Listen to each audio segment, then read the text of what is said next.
पिता और पुत्र और पवित्र आत्मा के नाम पर आमीन। यीशु मसीह में प्यारे भाई और बहनों, आप सबको नया साल मुबारक हो। हम 2021 एक नए वर्ष के पहले दिन में आ चुके हैं। 2020 को सलाम अलविदा और अब हम आगे बढ़ चुके हैं। तो सबसे पहली बात जो मैं आपसे आज कहना चाह रहा हूं ईश्वर के वचन के आधार पर, वो ये है कि छोड़ो कल की बातें पुरानी। नया दौर है, नया वर्ष है, नया मंजर है, नया सफर है। आए हम एक नई यात्रा शुरू करें, एक नया सफर आरंभ करें। ईसाया ग्रंथ के 43वें अध्याय के 18 और 19, आइजाया 43 वर्सेस 18 एंड 19, इसमें ईश्वर का वचन हमसे यह कहता है, पिछली बातें भुला दो, पुरानी बातें जाने दो। देखो, मैं एक नया कार्य करने जा रहा हूं, वह प्रारंभ हो चुका है। क्या तुम उसे नहीं देखते? मैं मरुभूमि में मार्ग बनाऊंगा और उजाड़ प्रदेश में पथ तैयार करूंगा। देखिए, ईश्वर का वचन हमसे यह कहता है कि हमें पुरानी बातों को भुला देना चाहिए और ईश्वर हमारे जीवन में एक नया कार्य करने जा रहा है, हमारे जीवन में कुछ नया करने जा रहा है। तो हमें इस पर विश्वास करना चाहिए। कौन सी पुरानी बातें हमें भुलानी है?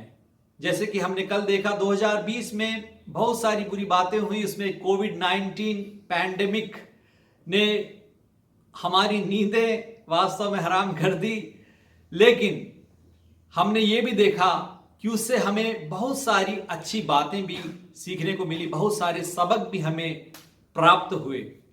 तो ऐसी बुरी बातें, दुर्घटनाएं, उसे हम भुलाएं।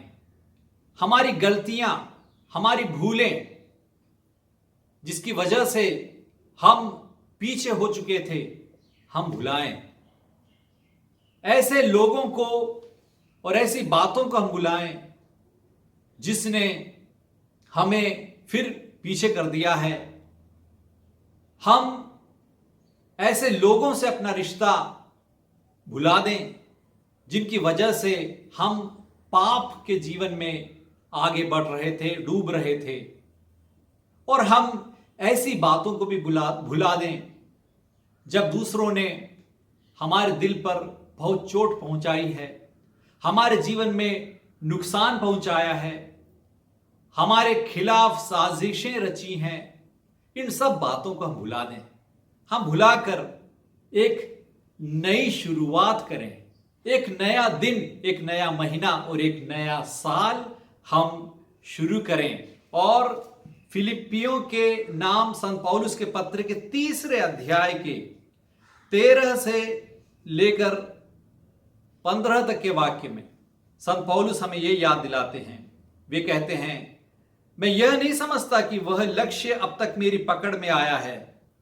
मैं इतना ही कहता हूं कि पीछे की बातें भुलाकर और आगे की बातों पर दृष्टि लगाकर मैं बड़ी उत्सुकता से अपने लक्ष्य की ओर दौड़ रहा हूं, ताकि मैं स्वर्ग में वह पुरस्कार प्राप्त कर सकूं जिसके लिए ईश्वर ने हमें ईसा मसीह में बुलाया है। हम में जितने लोग परिपक्व हैं, उनका यही मनोभाव होना चाहिए। ऐसा संत पौलुस हमें याद दिलाते हैं। तो पुरानी बातें, हमारे पापमय जीवन को हमें भुलाना है। हम पाप में डूबे पड़े थे। संत पौलुस भी पहले पाप में डूबे पड़े थे, बहुत ही गलत जीवन जी रहे थे, ईश्वर से बहुत अलग थे। और वो कहते हैं कि मैं अब पापमय वासनाओं से भरे उस पुराने मनुष्य का त्याग करना चाहता हूं, पुरानी बातों को भुलाना चाहता हूं। तो आप भी अपने अंदर के उस पापी मनुष्य को भुला दो, अपने जीवन से हटा दो, अपने पुराने वस्त्र को आप हटा दो और एक नए वस्त्र का धारण करो।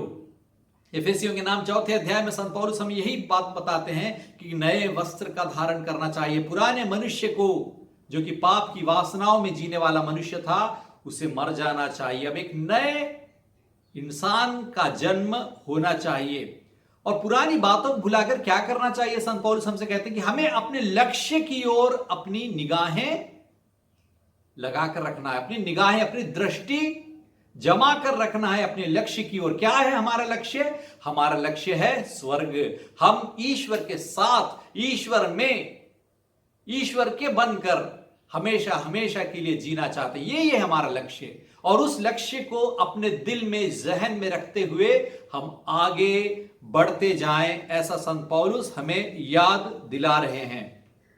और भी हम देखते हैं कुरिन्थियों के नाम, संत पौलुस के दूसरे पत्र के 5वें अध्याय के 17वें वाक्य में संत पौलुस हमें यह याद दिलाते हैं कि यदि कोई मसीह के साथ एक हो गया है तो वह नई सृष्टि बन गया है, पुरानी बातें समाप्त हो गई है और सब कुछ नया हो गया है। पुरानी बातें समाप्त हो चुकी है और सब कुछ नया बन चुका है। क्यों? क्योंकि अब जब हम ईसा मसीह को नहीं जानते थे तब हम एक दूसरे इंसान थे, हम एक पापी मनुष्य थे, लेकिन अब हम ईसा मसीह को जानते हैं, हम उनसे एक हो चुके हैं, अब हम नई सृष्टि हैं। सो इसलिए पुरानी बातें, ईसा मसीह के पहले की बातें समाप्त हो चुकी है, अब हम नए बन चुके हैं, नई सृष्टि बन चुके हैं। तो हम इस तरह से जिए कि हम अब ईसा मसीह में एक नई सृष्टि हैं।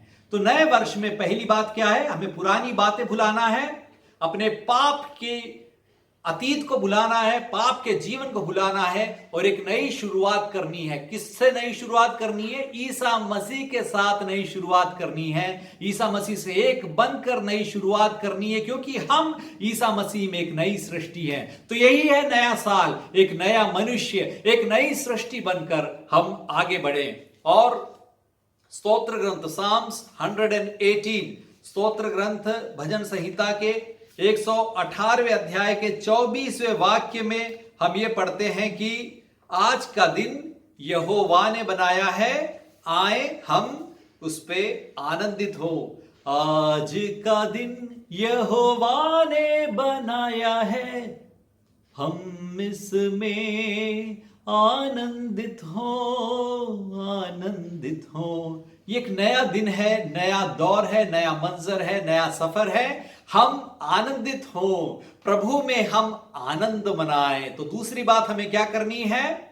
दूसरी बात, हमें प्रभु में आनंद मनाना है। और इसलिए थेसलोनिकों के नाम पहले पत्र के 5वें अध्याय के 16 और 17वें और 18वें वाक्य में, 16 से लेकर 18 तक के वाक्य में संत पौलुस हमें एक नई सीख देते हैं, एक अच्छी सीख देते हैं। वो 3 बातें बोलते हैं। पहली बात, आप लोग हर समय प्रसन्न रहें, हर समय प्रसन्न रहें।